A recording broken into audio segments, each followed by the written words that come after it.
La qualité des membres est importante. Il faut noter ce que, il faut enregistrer ce que je suis en train de dire.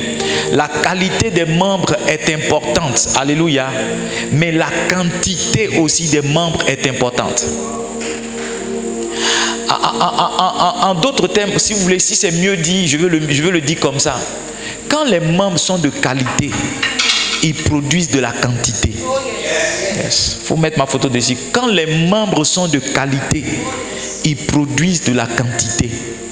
Donc une église où les membres ont grandi spirituellement, les membres sont matures, cette église-là enfante aussi à son tour d'autres membres. Alléluia.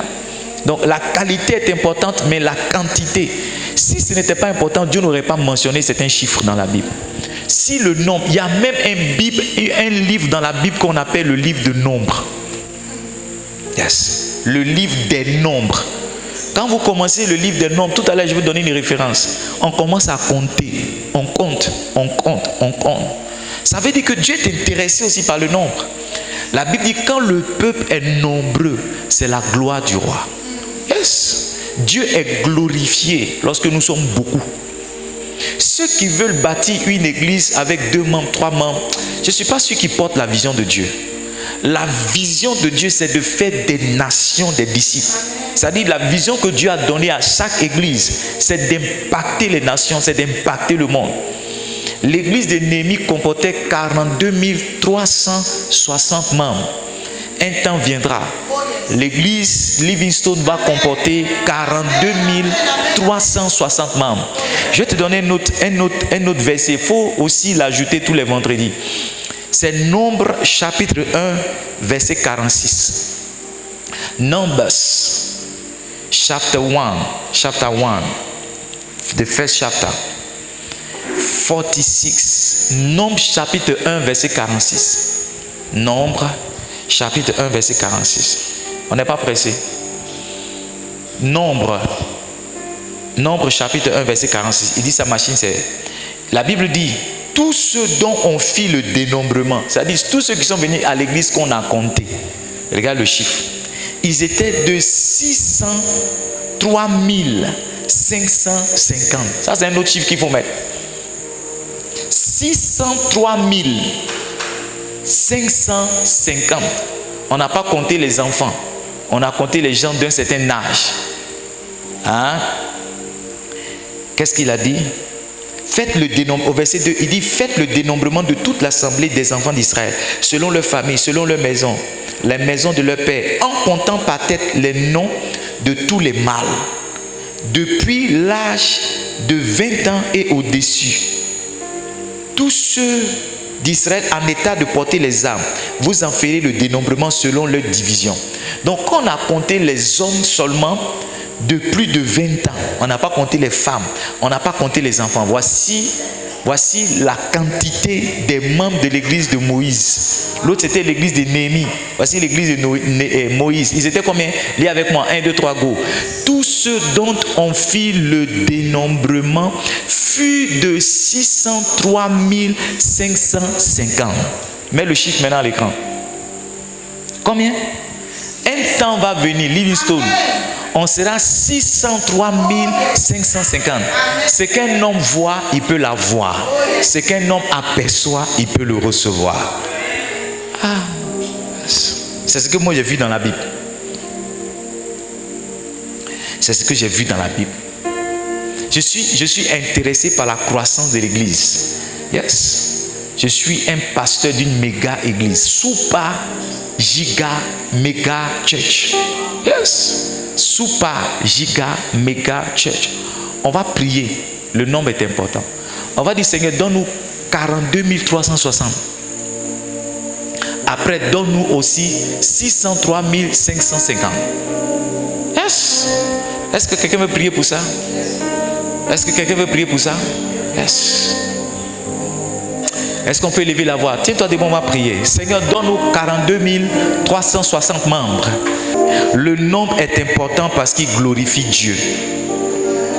Proverbe chapitre 14, le verset 28. Quand le peuple est nombreux, c'est la gloire du roi. Dieu est glorifié lorsque l'église est remplie.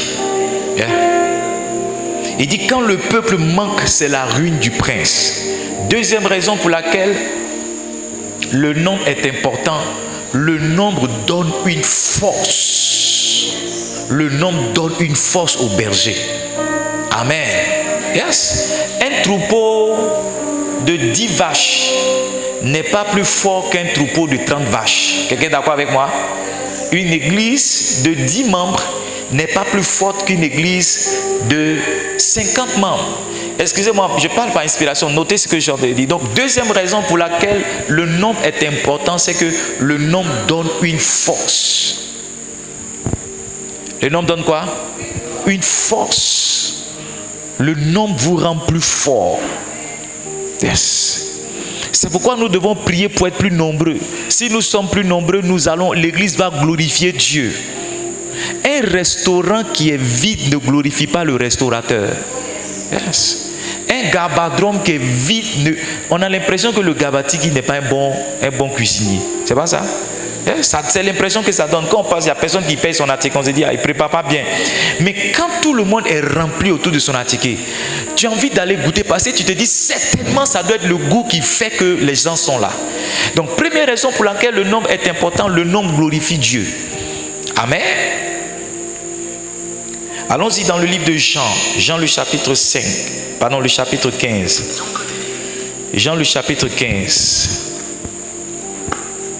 Jean le chapitre 15, c'est bien de prier par compréhension et par révélation. Verset 8, il dit, si vous portez beaucoup de fruits, c'est ainsi que mon Père sera glorifié et que vous serez mes disciples. Si l'église porte beaucoup de fruits, Dieu sera glorifié. Yes.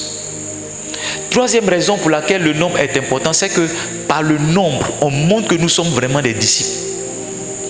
Parce que le ministère de Jésus était suivi de beaucoup de personnes. Le ministère de Jésus était suivi par beaucoup de personnes. On ne peut pas être engagé dans le ministère de Christ et être suivi par quelques personnes. On ne peut pas être engagé dans le ministère de Jésus et être suivi par quelques personnes. Quand Jésus partait d'un lieu à un autre, la Bible dit que des foules le suivaient. Quand on parle de foule, ça veut dire qu'on ne pouvait même plus compter, n'est-ce pas?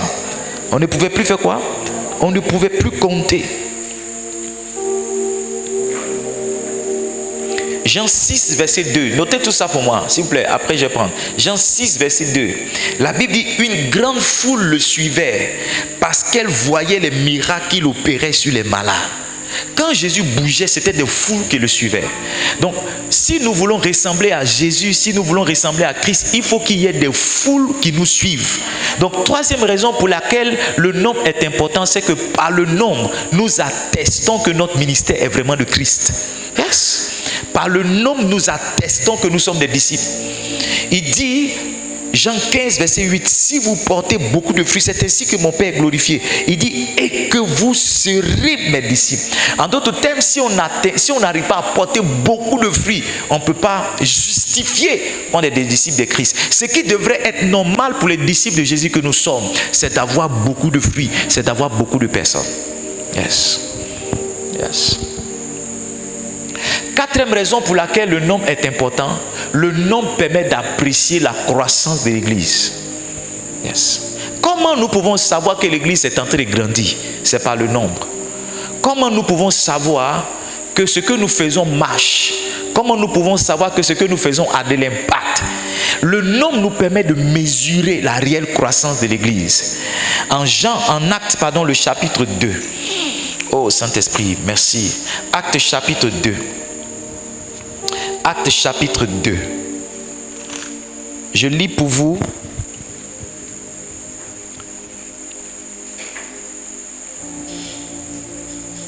Actes chapitre 2. Je lis pour vous le verset 41. Ceux qui acceptaient sa parole furent baptisés. Et ce jour-là, le nombre des disciples s'augmenta d'environ 3000 âmes. Les disciples étaient 120 à la Pentecôte, 120 dans la chambre haute. Mais lorsque Pierre a rendu ministère, la Bible dit que le nombre s'est augmenté de 3000 âmes. Donc par les 3000, on peut apprécier la croissance de l'église. Par les 3000, on peut faire quoi? On peut apprécier le nombre est important parce qu'il nous aide à apprécier la croissance de l'église. Quand nous sommes 100 et que nous revenons être 200 et qu'après nous devenons 500, qu'après nous devenons 1000, c'est la preuve que l'église est en train de grandir. Yes. Acte chapitre 4, verset 4. Acte chapitre 4, verset 4. Acte 4, verset 4. La Bible dit cependant, beaucoup de ceux qui avaient entendu la parole et le nombre des crus, ceux qui avaient entendu la parole crurent. Maintenant, lis avec moi la suite. 1, 2, 3, go. Et le nombre des hommes s'éleva à environ 5000. Regarde, 3 chiffres. 120, 3000, maintenant 5000. Si le nombre n'était pas important, la Bible même n'aurait pas mentionné des chiffres exacts, des nombres exacts. La Bible n'aurait pas dit 3000, la Bible n'aurait pas dit 120, la Bible n'aurait pas dit 5000. Mais si vous voyez la Bible mentionner, ça veut dire que c'est important. Quand on parle de 42 360 personnes, c'est important qu'on identifie clairement un chiffre. Parce que le chiffre, le nombre, montre la croissance. Quand nous passons de 200 à 160, ça veut dire qu'il y a problème. L'église est en train de décroître. Il y a des difficultés. Le nombre aussi, j'ai dit, montre la croissance. Mais avant cela, le nombre montre la santé et la stabilité. Yes. Le nombre permet de voir la stabilité. Tu sais, quand tu es en bonne santé, ta température est de 37 degrés. C'est pas ça? Mais quand tu es malade, ça peut monter à 40. Hein? Ça peut monter à 40. Ça peut monter même plus haut. Donc, par le nombre ou bien par le chiffre de la mesure de ta température, on peut savoir que tu es en bonne santé ou pas. Yes. Est-ce que vous êtes avec moi? La première raison pour laquelle le nombre est important, c'est quoi? Le nombre glorifie Dieu. C'est ce qu'on a dit. Jean 15, verset 8. Amen. Proverbe 14, verset 8. La deuxième raison, pourquoi? Le nombre donne la force. C'est ça? Hein? Proverbe 14, verset 28. Après, on a dit le nombre fait quoi? Oui, plus fort. Par le nombre, on montre que nous sommes les disciples. C'est pas ça? Il dit, si vous portez du fruit, c'est alors que mon Père sera glorifié et que vous serez mes disciples. Jean 15, verset 8. D'accord? Quatrième raison pour laquelle le nombre est important. Le nombre permet de faire quoi? De mesurer la croissance. C'est pas ça? Amen. Après, le nombre permet de faire quoi? De mesurer aussi la stabilité et la santé d'une église. Est-ce que je peux dire quelque chose d'autre? Le nombre permet d'apprécier la qualité du leadership. Yes. Le nombre permet de faire quoi? D'apprécier la qualité du leadership. Si vous avez un grand leader, les gens vont croître à côté de lui. Mais si vous avez un mauvais leader, les gens vont le quitter. Allons-y ensemble dans le livre de 1 Roi, le chapitre 12. Est-ce que vous aimez la parole de Dieu? Est-ce que vous aimez la parole de Dieu? Moi, je peux prêcher, je peux nous entretenir. 1 Roi, chapitre 12. 1 Roi, chapitre 12. Je vais vous montrer un mauvais leader. J'ai dit le nom permet de faire quoi? D'apprécier la qualité du leadership. Il y a dans les 21 lois irréfutables de John C. Maxwell, la première loi, il appelle la loi du couvercle. La loi du couvercle dit que aucun leader ne peut diriger des gens au-dessus de sa capacité de leadership. Ça veut dire quoi? Si ta capacité de diriger c'est 100 personnes, si on te donne 1000 personnes, à la fin, tu vas te retrouver 100 personnes. Ton caractère, ton comportement et ta sagesse va amener 900 personnes à partir. Mais si tu as grandi en tant que leader et que ta capacité de leadership c'est 1000 personnes, quand on va te donner 100 personnes, au bout d'un certain moment, tu vas te retrouver 1000 personnes. C'est pourquoi dans l'intention de faire grandir une église, un pasteur doit comprendre qu'il est le pilier essentiel. Il est le premier élément sur lequel il doit travailler. Yes. Yes. 1 Roi chapitre 12, c'est pas ça? 1 Roi chapitre 12. Est-ce que je peux partager la parole de Dieu avec vous? Est-ce que je peux partager la parole de Dieu avec vous? Je lis rapidement. Roboam se rendit à Sichem, car tout Israël était venu à Sichem pour le faire roi.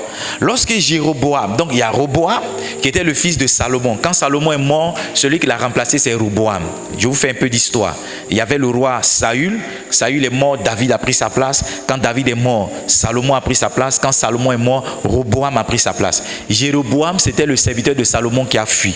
Jéroboam, fils de Nabat, eut des nouvelles et il était encore en Égypte où il s'était enfui loin du roi Salomon. Et c'était en Égypte qu'il demeurait. On l'envoya appeler alors Jéroboam et toute l'assemblée d'Israël vint à Roboam et lui parlait ainsi. Suivez bien, ton père a rendu notre joug dur. Toi maintenant allège cette rude servitude et le joug pesant que nous avons imposé ton père. Que nous a imposé ton père, pardon. Et nous te servirons. Il leur dit, allez et revenez vers moi dans 3 jours. Et le peuple s'en alla. Verset 6. Le roi Roboam consulta les vieillards qui avaient été auprès de Salomon son père pendant sa vie et dit, que conseillez-vous de répondre à ce peuple? Et voici ce qu'il dit. Si aujourd'hui tu rends service à ce peuple, si tu leur cèdes et si tu leur réponds par des paroles bienveillantes, ils seront pour toujours tes serviteurs. Mais Roboam laissa le conseil que lui donnaient les vieillards et consulta les jeunes gens qui avaient grandi avec lui et qui l'entouraient. Il leur dit, que conseillez-vous de répondre à ce peuple qui me tient ce langage? Allège le jour que nous a imposé ton père. Verset 10, lisons ensemble, 1, 2, 3, go. Et voici ce qui lui dit les jeunes gens qui avaient grandi avec lui. Tu parleras ainsi à ce peuple qui t'a tenu ce langage. Ton père a rendu notre joug pesant. Et toi, allège-le nous. Tu leur parleras ainsi. Mon petit doigt est plus gros que les reins de mon père. Maintenant, mon père vous a chargé d'un joug pesant. Et moi, je le rendrai plus pesant. Mon père vous a châtié avec des fouets. Et moi, je vous châtierai avec des scorpions. Ça, c'est le conseil qu'il lui a donné des jeunes. Maintenant, regardez, verset 12. Jéroboam et tout le peuple vint à Roboam. Le 3e jour suivant ce qu'avait dit le roi. Revenez vers moi dans 3 jours. Le roi répondit durement au peuple. Il laissa le conseil qu'il lui avait donné les vieillards. Et il leur parla ainsi, d'après le conseil des jeunes gens. Mon père a rendu votre joug pesant, et moi je vous le rendrai plus pesant.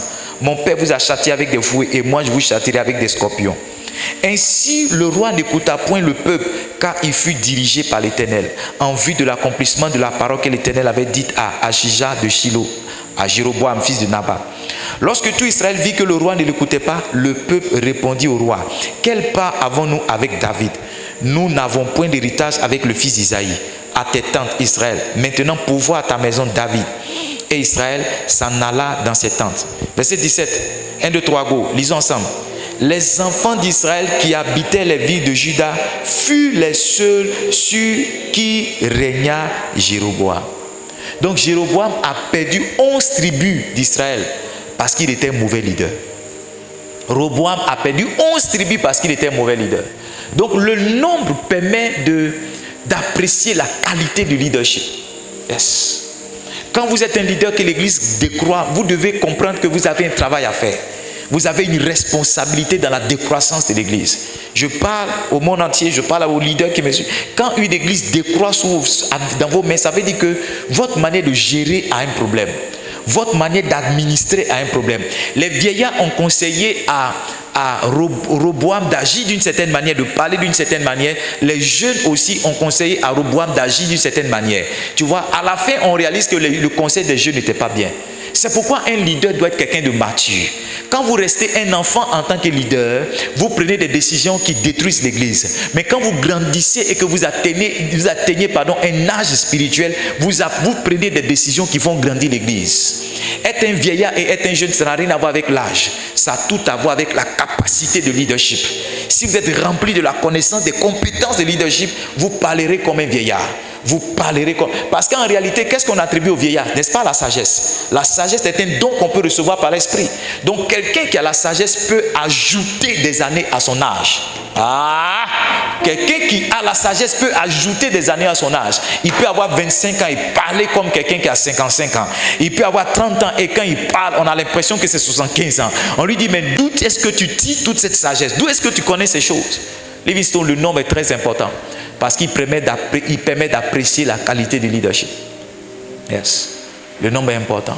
Quand vous voyez un pasteur qui a avec lui beaucoup d'assistants, c'est un grand leader. Yeah. Mais quand vous voyez un pasteur qui n'a pas d'assistant du tout, qui a personne avec qui, c'est un mauvais leader. Quand on a fini la première année de ce ministère, j'étais frustré, royalement frustré. Et je suis allé dans la présence de Dieu. Je dis, Seigneur, why this church is not growing? Pourquoi cette église ne grandit pas? Pourquoi autant de personnes sont venues cette première année et que nous avons pu retenir que quelques-unes? Le Seigneur m'a dit, tu es un bon pasteur, mais tu n'es pas un bon leader. J'ai cru qu'il suffisait d'être pasteur pour que les gens viennent t'écouter. C'est pas faux, c'est faux carrément. Il te suffit en plus d'être un bon pasteur, c'est-à-dire enseigner la parole, aider les gens, prier pour les gens, visiter les gens. Il te faut être un bon leader. C'est à partir de cette année que mon aventure dans le leadership a commencé. J'ai été dans toutes les conférences que j'ai vues sur Internet auxquelles je pouvais participer. J'ai été dans tous les séminaires que j'ai vus sur Internet auxquels je pouvais participer. J'ai acheté pas moins d'une trentaine de livres sur le leadership. Mon livre le plus cher que j'ai acheté m'a coûté 30 000. C'est un livre de leadership. Yeah. Mon aventure a commencé. Parce que j'ai compris que prêcher, ça ne suffit pas pour que les gens viennent. Il y a des compétences de leader qu'on doit bâtir. Et quand vous lisez, vous voyez que ici, quelques compétences que les anciens nous ont données. Il dit, si aujourd'hui tu rends service à ce peuple, un bon leader est quelqu'un qui sert le peuple. C'est pourquoi mon leitmotiv ou bien mon message de vie, c'est servir les autres. Quand j'écris sur Facebook, j'écris servir les autres. Toute ma vie, c'est ça, servir les autres. Il dit, si tu rends service à ce peuple, si tu leur cèdes et si tu leur réponds avec bienveillance. J'ai aussi compris qu'un bon leader, c'est quelqu'un qui bâtit de bonnes relations avec les gens. Écoutez-moi bien, le mauvais leadership, c'est le leadership qui s'arrête à l'autorité. Je suis le pasteur, vous devez me rester. Non. Le bon leadership, c'est quelqu'un qui bâtit des relations. Tu n'es pas seulement le pasteur des gens, mais tu es leur papa. Et c'est différent. Tu n'es pas là seulement pour les écouter et pour les réprimander, mais tu es aussi là pour les encourager, pour les féliciter, pour dire que tu as de l'amour pour eux. Ce matin, je disais à une jeune dame, je lui disais, tu me manques. Je disais, tu me manques. Il faut avoir de la bienveillance quand tu es un pasteur. Il ne faut pas juste être un homme autoritaire. Il faut aussi avoir de la bienveillance. Savoir encourager les gens. Donc le nom est important, pourquoi? Parce qu'il nous permet d'apprécier la qualité du leadership. 1 Roi chapitre 12, verset 1 au verset. Lisons le verset 18. Alors le roi Roboam envoya Adoram, qui était préposé aux impôts. Mais Adoram fut lapidé par tout Israël et il mourut. Le roi Roboam se hâta de monter sur un char pour s'enfuir à Jérusalem. Les gens qu'il était censé diriger, parce qu'il leur a parlé mal, parce qu'il leur a dit, votre joug sera plus pesant. Ils ont tué son ministre de l'économie et des finances, son directeur général des impôts. Ils l'ont tué. Donc il était obligé de prendre la fuite. Il a perdu 11 tribus à cause de son mauvais leadership. Donc quelquefois, ce n'est pas que les gens ne veulent pas rester. C'est aussi parce qu'on a en face un mauvais leader. On va prier encore pour le nombre.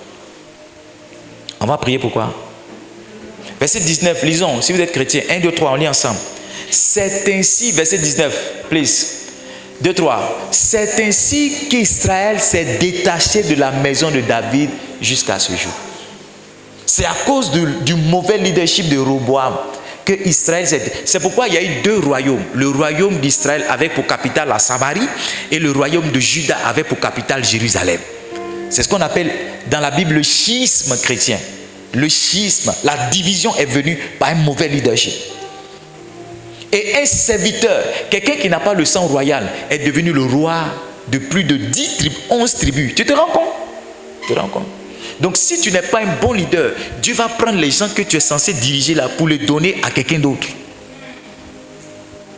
Livingstone, chaque fois que je vois un pasteur qui a une grande église, je dis waouh, quel leadership. Quel leadership.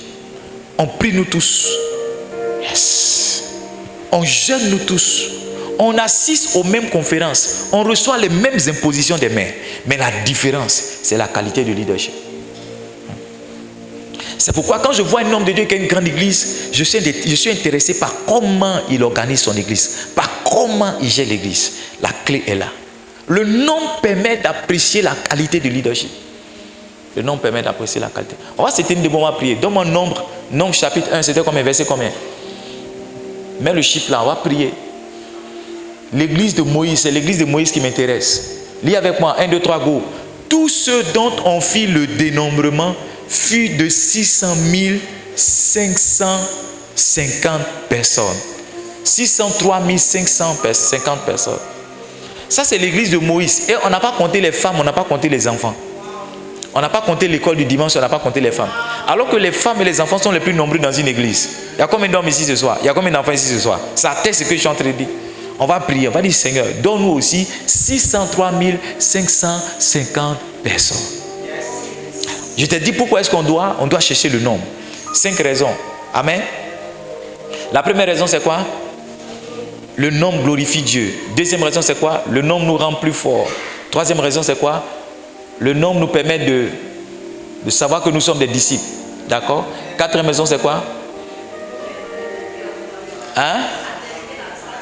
Voilà, le nombre permet d'apprécier la croissance. D'accord? Cinquième, le nombre permet d'apprécier la santé. 6 et la stabilité. Sixième, le nombre permet de faire quoi? La com, aidez-nous à mettre ça à l'écran. Sixième, le nombre nous permet de faire quoi? D'apprécier la qualité du leadership. Vous ne notez pas? Yes. On va prier. On va prier. Est-ce qu'on peut demander à Dieu de nous donner d'être de bons leaders afin qu'on ait un nombre encore plus grand? Hein? Est-ce qu'on peut demander à Dieu de nous donner d'être de bons leaders afin que nous ayons un nombre encore plus grand?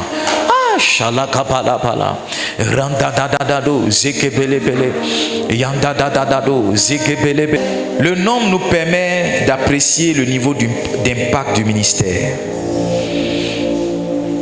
J'ai dit quoi? Comment tu peux savoir que ton ministère a de l'impact? Amen. Comment tu peux savoir que ton ministère a de l'impact? Cette semaine, j'ai vu le commentaire d'une dame qui est au Bénin. Je crois que c'est au Bénin. Qu'est-ce qu'elle a dit? Est-ce que je peux partager ça avec vous? Qui veut que je partage ça avec vous? Qui veut que je partage ça avec vous?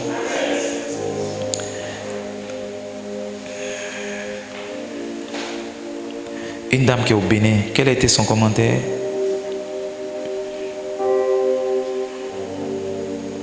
Elle a dit, j'adore vos enseignements car ils impactent ma vie, et j'essaie toujours de mettre en œuvre ce que j'y apprends.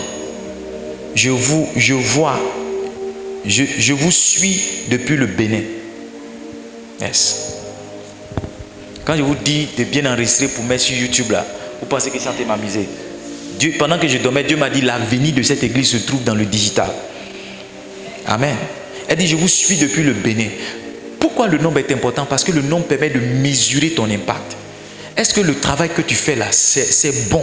Est-ce que c'est puissant? Est-ce que Dieu est avec toi? Le nombre te permet d'apprécier ça. Ça, c'est quelle raison? Septième raison. Le nombre te permet d'apprécier ton impact. Allons-y ensemble dans le livre de Actes. Actes chapitre 12. Pardon, Actes chapitre 19. Est-ce que vous êtes bénis d'être là?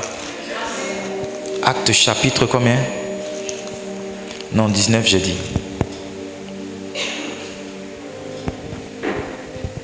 Actes chapitre 19.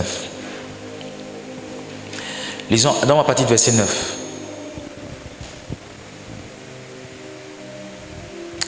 Mais comme quelques-uns restaient endurcis, check ma sound, et incrédules, décriant devant la multitude la voix du Seigneur, il se retira de la Bible parle de Paul.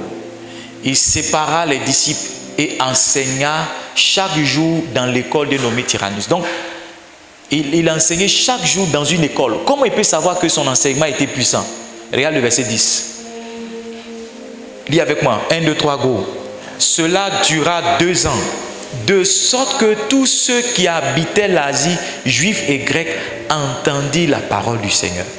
Pendant 2 ans, Paul a enseigné. Quelle était la conséquence de ça?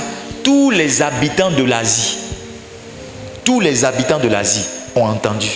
Donc le nombre te permet de mesurer ton impact. Yes. Le nombre te permet de mesurer ton impact. 8e, le nombre même te permet de savoir si tu es en train de faire le ministère ou tu es en train de faire la menuiserie. Yes. Le nombre te permet de savoir si tu es réellement en train de faire le ministère. Parce que Livingstone, arrivé un moment, on peut faire autre chose. Hein? Non, c'est facile de dévier. C'est facile de quitter du niveau de pasteur pour devenir coach. Je ne sais pas si tu comprends. Ah, c'est facile. Quand tu vois quelquefois les cachets que quelques-uns peuvent avoir, tu te dis, mais je peux monter à enseigner, pourquoi on me donne 20 000 ou bien 30 000? Pourquoi pas? Yeah, c'est facile. C'est facile. Donc, le nombre te permet de savoir si tu es en train de faire le ministère. Si le nombre n'augmente pas, c'est que tu es en train de faire autre chose. Peut-être que tu réunis les gens pour faire un groupe, un club de football ou bien un club de basket. Ou bien tu es en train de préparer des fans pour ton empire. Mais si c'est le ministère que tu fais, si c'est réellement le ministère que tu fais, cela devrait se répercuter dans le nombre de personnes qui grandissent, qui sont à côté de toi. Amen. Donc, le nombre te permet d'apprécier si tu fais le ministère vraiment. Le nombre te permet ensuite de mesurer ton impact. Mesurer ton impact. Quand quelqu'un m'écrit du Bénin, je sens que ma voix est en train de partir quelque part. Hein? J'ai dit, quelqu'un m'a fait une offrande de la Mauritanie. Ma femme m'a demandé s'il y a l'argent là-bas. La Mauritanie, je ne sais pas si tu sais où c'est. La personne m'a écrit de la Mauritanie. La Mauritanie. Tu vois, quand j'entends ces choses, je sais que quand je vois 10 personnes devant moi, je suis encouragé. Je sens que ma voix est en train de partir quelque part. Je ne sais pas si quelqu'un comprend ce que j'entends. Oui, je suis encouragé pour prier. Me réveiller cette semaine, ça a été difficile de faire délibéré. Surtout le délibéré d'hier. Non, c'était difficile. Mais je me suis... Hier, c'était chaud. Hein? Hier, je me suis levé. Je me suis levé. J'allais m'asseoir pour prier. J'ai prié. Quand ma merveilleuse épouse m'a rejoint, elle m'a dit, quelle que soit ma fatigue, moi aussi, réveille-moi. Parce qu'elle était trop fatiguée, donc je me suis dit, bon, pour aujourd'hui, je vais la laisser dormir. Elle s'est réveillée seule, elle est venue. Elle dit, quelle que soit ma fatigue, ne me laisse pas dormir, réveille. J'ai senti que nous-mêmes là, on est monté dans l'engagement encore. Yes. Mais c'était un délibéré puissant. Puissant. On va prier pour le nombre encore. Qui veut que Dieu nous donne des milliers de personnes? Yes. Qui veut que Dieu nous donne beaucoup de personnes? Dans mon Nombre chapitre 1, le verset combien? 46, c'est ça? Nombre chapitre 1, verset 46. Ce qu'un homme voit, écrivez ça, mettez ma photo dessus. Ce qu'un homme voit, il peut la voir. Ce qu'un homme aperçoit, il peut le recevoir. Tous ceux dont on fit le dénombrement, c'est-à-dire dimanche matin, ils sont venus à l'église et puis Delphine les a comptés, elle les a comptés. Elle n'a pas compté les femmes, elle n'a pas compté les enfants de moins de 20 ans. La Bible dit tous ceux-là, ils étaient de 603 550. Tiens-toi debout, on va prier. On va dire, Seigneur, donne-nous 603 550. 603 550. Est-ce que quelqu'un peut faire une prière aussi sauvage, une prière aussi belle? 603 000 nombres, c'est les gens qui sont sortis de l'Égypte. N'oubliez pas que en Genèse au chapitre, est-ce que c'est pas le chapitre 40? Oh, un peu plus loin.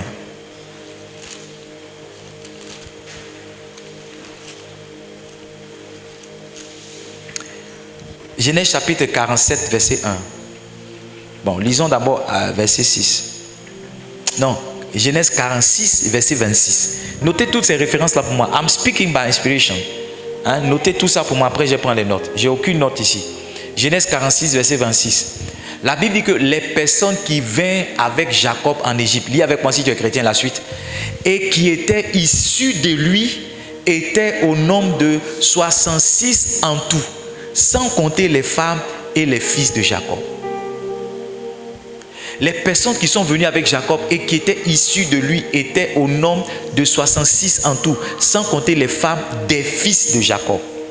Ça veut dire que ses fils et ses petits-fils, sans les femmes, ils étaient 66. C'est 66 personnes qui sont arrivées en Égypte. 430 années après, quand ils sont sortis de l'Égypte, ils étaient 603 550. Ça veut dire une église de 60 personnes, au bout de quelques années, peut devenir une église de 603 550 personnes. Quand je suis en train de prier pour ce chiffre-là, quelqu'un se dit, mais comment est-ce qu'on va devenir? Comment est-ce que... Je ne sais pas comment ça va se passer. Mais je sais simplement qu'avec le temps, plus les années vont passer, plus les mois vont passer, le nombre que nous étions va carrément changer. Et de Genèse 46, verset 26, on va se retrouver à Nombre, le chapitre 1, le verset combien? 46. Étrangement, tout est question de 6. De Genèse 46, verset 26, on va passer à Nombre, chapitre 1, verset 46. Tous ceux, donne-moi le verset. Nombre, chapitre 1, verset 46. Nombre chapitre 1, verset 46. Tous ceux dont on fit le dénombrement fut de 603 550. 603 550. Ils étaient 66, sans compter les femmes. Ici, on n'a pas compté les enfants. Là-bas, on a compté les enfants, sauf les femmes. Ici, on n'a pas compté les enfants. On n'a pas compté les gens qui ont 20 ans. On n'a pas compté les femmes. Ils étaient 600. Maintenant, imaginons que les femmes soient 2 fois plus nombreuses que les hommes. Ça veut dire qu'on a 1 200 000 de femmes. 1 200 000 femmes. Imaginons que chaque femme a 2 enfants. 2 enfants, ça nous fait 2 400 000 enfants. Plus 1 200 000 femmes. Ça fait 3 600 000 personnes. Plus les 600 000, ça fait 4 200 000 personnes. Parce que quand il est en train de dire 600 000, vous ne voyez pas ce qui est derrière. Yes. Une église qui est centenaire, par exemple, c'est l'église méthodiste. Yes. L'église méthodiste en Côte d'Ivoire est centenaire. Une église centenaire aussi, je crois, Foursquare, Assemblée de Dieu est centenaire. Catholique, c'est le père. C'est l'église mère. C'est l'église mère. Ne critiquez pas les catholiques. Honorons les catholiques. On n'a rien contre les catholiques. Amen. Ce sont nos frères, ce sont nos sœurs. Un pasteur qui critique les autres églises n'a son église qui ne grandit pas. Yes. Tous mes pères, il n'y a pas quelqu'un qui critique l'église catholique. Yes. Même l'évêque de Pau ne critique pas l'église catholique. Bishop Dag, alors, il critique. Lui-même, il copie certaines choses chez eux. Pasteur Mohamed, il y a un pasteur qui est venu en Côte d'Ivoire qui a dit, si tu pries Marie, tu iras en enfer. Ils ont posé la question au pasteur Mohamed. Qu'est-ce que tu penses de ce qu'il a dit? Pasteur Mohamed a donné une réponse, non. Les gens étaient découragés. Il n'a pas dit que ce que le gars a dit c'est faux. Il n'a pas dit que c'est vrai. Il a parlé sagement. Les gens que vous voyez qui ont leur église qui grandit, vous n'allez jamais les voir sur Facebook en train d'insulter, en train de maudire. Ceux qui font ça, il n'y a personne qui les suit. Il y a un monsieur qui passe sur une télé là-bas qui dit que si tu vois une église où le pasteur a sa photo et sa femme, c'est un pasteur maudit. Je le vois, il dit des choses comme ça. Il dit ça. Une fois, j'étais en train de causer avec une soeur qui m'a dit que dans son église, il n'y a pas 50 personnes. Je dis, il vient attester ce que j'ai toujours pensé. Que les gens qui critiquent, il y a une gloire qu'ils n'ont pas. Quand tu critiques quelque chose, tu es en train de dire que c'est trop mauvais pour que toi-même tu aies ça. C'est le point que tu dis à Dieu. Parce qu'en réalité, il n'y a rien qui est parfait. Il n'y a pas une église qui est parfaite à 100%. Pas une église. Il n'y a pas une église qui est parfaite. Tout le monde est... Non, il n'y en a pas. Les mêmes problèmes qu'on a ici, ça se trouve ailleurs. Les gens qui ne sont pas bien convertis, qui ont 2 ou 3 goûts dans l'église, les gens qui viennent pour... Ça est partout. Ça est partout. Parce que Mohamed, il est parti prêcher en Europe. Les gens voulaient lui faire offrande. Ils ont dit, bon, on va te donner des voitures. tu viens sans Côte d'Ivoire, tu dédouanes, tu vends, tu prends la dîme, tu nous envoies notre passion. Il dit, il a confié ça à un de ses fils pour faire sortir les voitures du port, tout ça. Il dit, le gars a disparu. Il est parti et les voitures, il est rentré dans la nature. Et un jour, il était dans une émission radio et puis il a appelé. Il dit, pasteur Mohamed, c'est un bon pasteur, c'est mon papa. Il a reconnu la voix du gars, mais il ne sait pas comment. Comment il va dire, et les voitures, il ne peut pas dire en direct. C'est comme si le gars l'a appelé encore pour le nat. Donc, ça existe partout. Ça existe partout. C'est pourquoi il ne faut pas critiquer. Tu vois quelque chose, tu ne comprends pas, tu passes à côté. Tu vois quelque chose, tu ne sais pas. Tu vois quelque chose, c'est pas trop clair. Tu peux parler en général. D'accord? Mais mentionner le nom de quelqu'un et puis faire de quelqu'un ta cible. Tu passes à la télé, tu passes à la radio, bien tu viens sur la chair. Et puis quand tu prêches, on sent que tu parles contre quelqu'un. Non. Si tu fais ça, tu n'auras jamais une grande église. Livingstone, il y a des choses que Dieu enseigne par révélation. Il y a des choses qui nous permettent de savoir par observation. Il dit, je passais près du champ d'un homme dépourvu de sens, d'un paresseux. Il dit, j'ai observé attentivement et j'ai tiré instruction. Il y a des choses que tu dois observer pour dire, ceux qui critiquent. Et regarde comment l'église est. Mais ceux qui ne critiquent pas, regarde comment l'église est. Et tu choisis volontairement d'être parmi ceux qui critiquent. Le jour où vous verrez mon prophète, mon papa, le prophète Adamantio, se mettre sur Facebook, insulter les gens, c'est que quelque chose lui est arrivé. Vous n'allez jamais le voir. Jamais le voir. Prends son téléphone pour dire, venez, il y a nouveauté, il y a un nouveau son. Non, jamais. Jamais. Connectez-vous. Partagez le direct, mettez les cœurs. Il y a un dernier gbéré. Non. Ça, c'est de l'enfantillage spirituel. Si Dieu t'a appelé, concentre-toi sur ton ministère. Si ton frère est en train de chuter, que tu peux le lever, tu peux l'aider à se lever, aide-le. Mais ne t'associe pas aux gens pour le faire tomber. Jimmy Swaggart a été accusé d'un scandale. Ils sont allés voir Billy Graham. On dit, qu'est-ce que tu penses? Billy Graham s'est mis à pleurer. On dit, pourquoi tu pleures? Il dit, cela aurait pu m'arriver à moi. Je ne suis pas. Et les gens voulaient qu'on dise, c'est un faux pasteur. Il dit, non, cela aurait pu m'arriver moi-même. Je ne suis pas meilleur que lui. Donc si vous êtes venu ici pour... Je ne suis pas meilleur que lui. Yes. Est-ce qu'on peut prier pour avoir 603 550 personnes? Un jour, on va dire toutes les églises de Livingstone sont 603 500. Les hommes seulement. C'est ce jour-là, tu vas te rappeler de la prière. Tu vas te rappeler, tu vas dire, on est en train de faire une prière bizarre. 1000 personnes même on n'est pas, 500 personnes même on n'est pas. Mais le pasteur est en train de nous faire prier pour 603 550 personnes. Yes. C'est-à-dire, plus je dis le montant, plus je visualise. C'est-à-dire, plus je dis le montant, plus ça devient clair dans mon esprit. Je commence à accepter ça. Tout à l'heure, quand j'ai commencé à prier, le diable dit, même 500, même vous n'êtes pas en train de prier. Dis, tais-toi. Plus je prie, plus ça devient clair dans mon esprit qu'on va atteindre ce montant. On va atteindre ce chiffre. Tiens-toi des bons moments encore prier. 603 550. Peut-être que toi, tu seras un pasteur de 1000 membres, ou bien 2000 membres, ou bien 3000 membres. Yes. Peut-être que dans ça, toi aussi, tu seras un pasteur quelque part, ta branche sera 5000 membres, 10 000 membres. Devons l'avoir, prions. Mashallah Kabbalah. Brandadadado, Zokobolo, Zikamalamala. Il nous a montré la vidéo d'une église, un pasteur. Il a fait une convention. Écoute bien, il a fait la convention de son église, ils ont rempli un stade. L'année qui a suivi, quand ils sont allés faire la convention, ils ne pouvaient pas tenir dans un seul stade. Ils ont rempli 2 stades. C'est pas encore fini. L'année qui a suivi, ils ont rempli 3 stades. L'année qui a suivi, ils ont rempli 4 stades. Au total, ils ont rempli 6 stades. C'est-à-dire l'église est dans 6 stades. En même temps, le programme se déroule dans 6 stades. Maintenant, là, en fait, le pays là, contient 6 stades seulement. Après, il n'y a plus de stades. Donc, ils sont payés combien d'hectares pour faire le programme. Tu t'imagines, on fait Faith Impact. Et puis, on est dans 6 stades différents. 6 stades différents. 6 stades. Ce que tu n'as jamais vu, il ne faut pas dire que ça n'existe pas. Ce que tu n'as jamais entendu, il ne faut pas dire que c'est faux. Les images, montrez les images. Tu vois le pasteur, il n'a rien de spécial.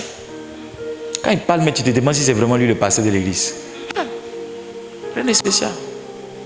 c'est comme ça les gens aussi seront surpris qu'avec rien de spécial, le monde vient.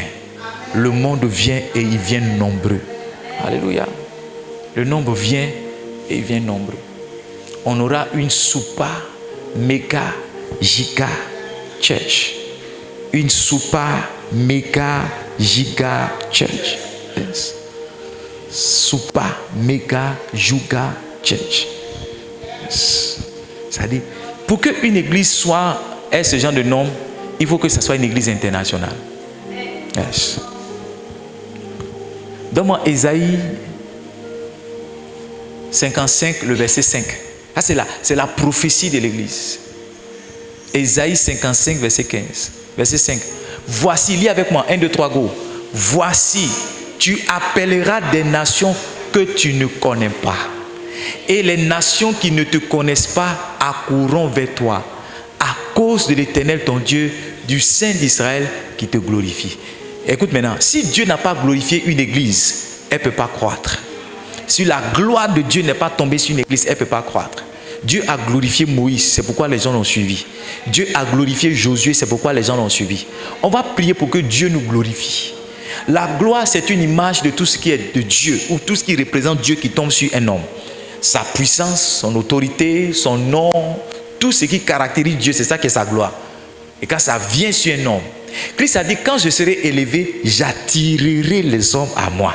Une église qui grandit, c'est une église qui est élevée. Le pouvoir de l'attraction, vient à cause d'une position d'élévation. Est-ce qu'on peut se tenir debout pour prier? Pour dire, Seigneur, on a presque fini, donne la gloire à Livingstone. Élève cette église pour que par cette élévation tu attires encore des personnes. Donne une gloire internationale, donne une renommée internationale, une réputation internationale, afin que par là tu attires des hommes, tu attires des femmes. Est-ce que tu peux prier? Can you pray? Les nations qui ne te connaissent pas accourront vers toi. Accourront vers toi. La dame avec qui je parlais ce matin de la Mauritanie m'a dit son mari a eu des problèmes d'alcool.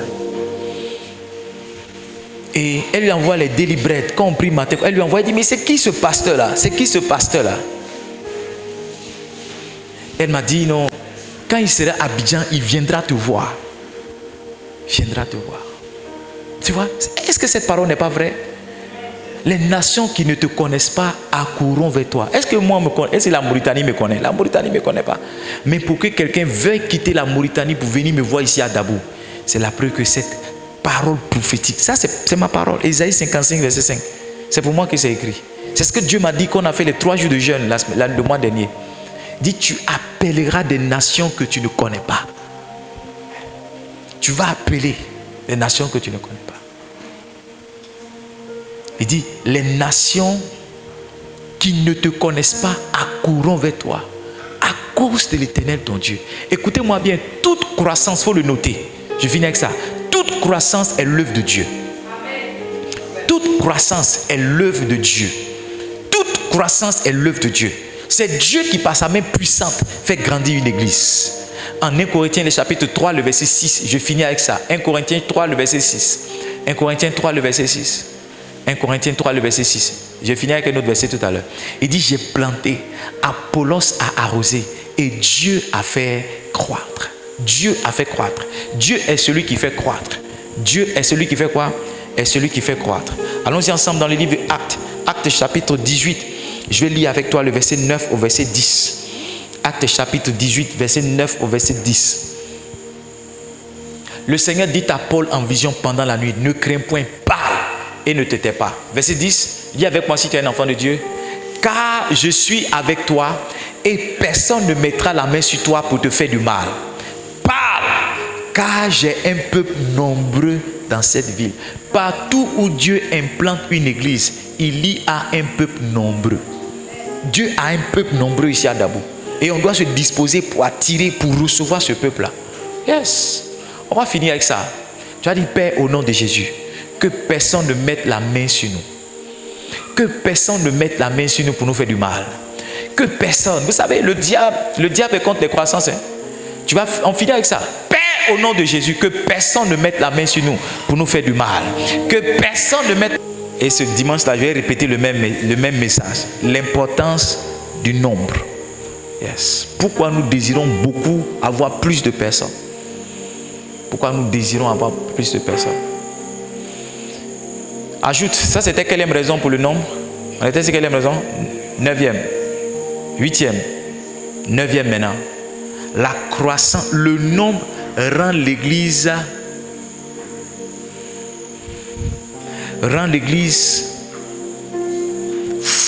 puissante financièrement. Yes. Le nombre fait quoi? Rend l'Église puissante. Actes chapitre 4.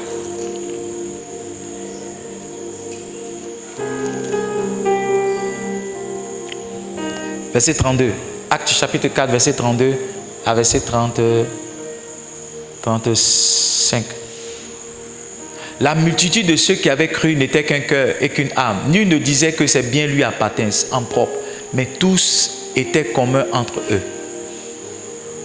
Les apôtres rendaient avec beaucoup de force témoignage de la force de la résurrection du Seigneur Jésus, et une grande grâce reposait sur eux tous. Car il n'y avait parmi eux aucun indigent. Tous ceux qui possédaient des champs et des maisons les vendaient et apportaient le prix de ce qu'ils avaient vendu. Imagine-toi qu'il n'était pas beaucoup et que tous ceux qui étaient dans l'église étaient des gens qui n'avaient pas de champs. Plus ils sont nombreux, plus la probabilité qu'il se trouve parmi eux des gens qui aient des champs, plus cette probabilité a été élevée. Verset 35. Verset 35. Ils déposaient aux pieds des apôtres et l'on faisait des distributions à chacun selon qu'il en avait besoin. Donc le nombre. Pourquoi on doit être nombreux? Pour être financièrement assis. Yes. Les 603 550 personnes, c'est eux qui ont construit le tabernacle. Quand il fallait construire le tabernacle en Exode chapitre 25, quand Moïse a lancé l'appel de fonds, ils n'ont pas envoyé lettre au préfet ou bien lettre, c'est entre eux. Il a dit parmi vous, donnez l'argent, on va construire. C'est parmi eux, ils ont envoyé ce qu'ils avaient, ils ont bâti. Quand l'église est nombreuse, elle est puissante financièrement. Yes. Elle est puissante financièrement. Luc 8, lisons 1 au verset 3. Luc 8. Jésus parcourait, Luc chapitre 8, verset 1 au verset 3. Luc 8. Ensuite, Jésus allait de ville en ville, de village en village, prêchant et annonçant la bonne nouvelle du royaume de Dieu. Pourquoi est-ce qu'on doit être financièrement? La Bible dit, les 12 étaient avec lui et quelques femmes qui avaient été guéries d'esprits malins et de maladies maridiques. Ça veut dire, si c'était les 12 seulement, ils allaient rester dans la faim. Hein? Est-ce que tu comprends? Parce que ceux qui avaient l'argent, c'est ceux-là qu'on est en train de citer maintenant. Quelques femmes qui avaient été guéries d'esprits malins et de maladies maridiques de Magdala, de laquelle étaient sortis 7 démons. Suzanne, Jeanne, femme de Chouza, intendante d'Hérode, c'est pas n'importe quelle femme, hein? Suzanne et plusieurs autres l'assistaient de leurs pieds. Quand l'église est nombreuse, il y a de l'assistance financière. Yes. Souvent les gens disent, oh je suis dans le problème, mais l'église ne m'a pas soutenu. L'église là, la forme que l'église a là, on ne peut pas soutenir beaucoup de personnes. Hein? Hello? Non, c'est la vérité. On ne peut pas soutenir tout le monde. Ah, je ne comprends pas pourquoi je suis là, mais l'église ne fait rien. L'église ne fait rien parce que le nombre qu'on est là, à l'aile là, où on est combien? 25 personnes ici ce soir, on ne peut pas te soutenir. Tu veux qu'on cotise pour voir pour toi ce soir, on ne va pas dépasser 5000. Mais si on est 1000 personnes à te donner 500, ça fait 500 000. Yes. Il y a dans certaines églises, dans certaines méga, vous voyez quelqu'un qui vient expliquer son problème, et puis le pasteur lance un appel, bénissez-le. Et puis chacun envoie. Et puis à l'instant, j'ai vu dans une église, à l'instant, un monsieur, il a eu sa caution et son loyer sur 1 an. Il dormait à l'église. Et le pasteur ne savait pas. Et pendant que le pasteur priait, Dieu a révélé ça au prophète. Il dit, le gars là, il est à côté de toi, mais il n'a pas de situation. Donc il a appelé, en plein culte. Il a commencé à pleurer, il dit, bénissez. Et le gars a eu l'argent. Parce qu'ils sont nombreux. Donc quand on est nombreux là, on est financièrement posé. Tu vois, le pasteur Mohamed, il s'en va au Libéria, plus de 1 milliard de francs CFA qu'il dépense. Il y a le nombre derrière lui. Oui, il y a le nombre. C'est pourquoi on doit être beaucoup. On est beaucoup. Plus on est nombreux, plus aussi on a des intendants. Hein? On a ça. Ou bien cette partie-là, c'est pas mon. Je suis Chanel. Non, c'est la vérité. C'est la vérité. C'est la vérité. Où le pasteur doit voyager, 5 personnes se lèvent. Un pasteur m'expliquait qu'ils ont construit un giga-temple. Mais le pasteur n'a jamais parlé de ça à l'église. Il n'est jamais venu à la chaire pour dire non, on est en train de construire, venez, venez. Il dit non. Il dit, il a des gens à l'église qui parlent de ça. Il les appelle, voici où les travaux sont. Et puis, jusqu'à ils ont fini. Il dit, les gens sont dans l'église depuis combien d'années? Ils n'ont jamais su, jusqu'à ce qu'ils partent à l'inauguration. Il faut être nombreux. Ce genre de choses, c'est qu'on est beaucoup. L'évêque au dépôt s'est levé. Il dit, on est en train de construire notre temple de 100 000 places. Si tu veux faire offrande par rapport au temple, ce n'est pas la peine. Il dit, tout est payé. Depuis la terre jusqu'à la toiture, tout est payé. Hey, est-ce que je peux me lever un matin comme ça pour dire, Livingstone, je veux construire une chambrette ici. Tout est payé. Ça va venir. Est-ce qu'on peut se tenir debout pour rendre grâce à Dieu? Donc, on a parlé comme 9 raisons, c'est pas ça?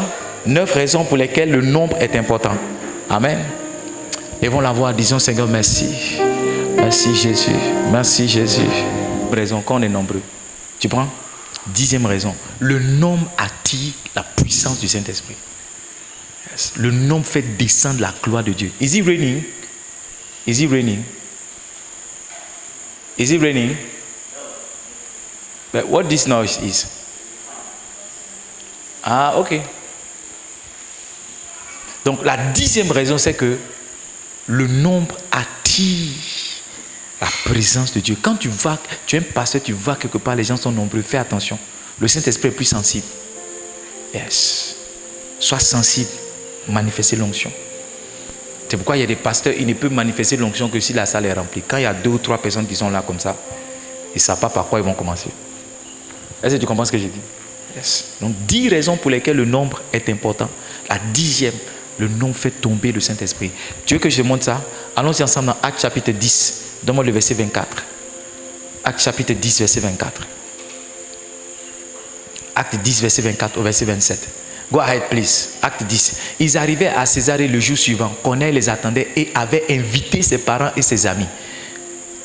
Go ahead. Lorsque Pierre entra, Corneille qui était allé au-devant de lui tomba à ses pieds et se prosterna. Mais Pierre le releva en disant, lève-toi, moi aussi je suis un homme comme toi. Verset 27 maintenant, regarde.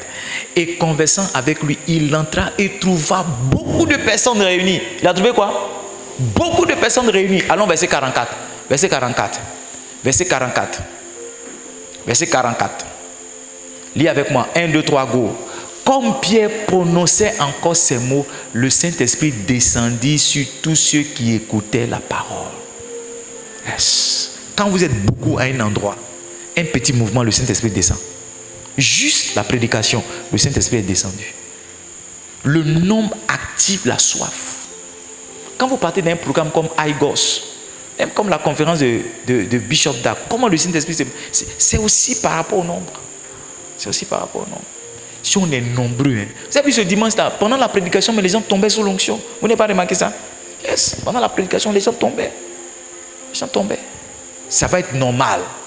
Amen. C'est pourquoi on doit inviter. On doit remplir ce lieu. Que Dieu te bénisse. Notre déclaration de foi. Passe une bonne soirée.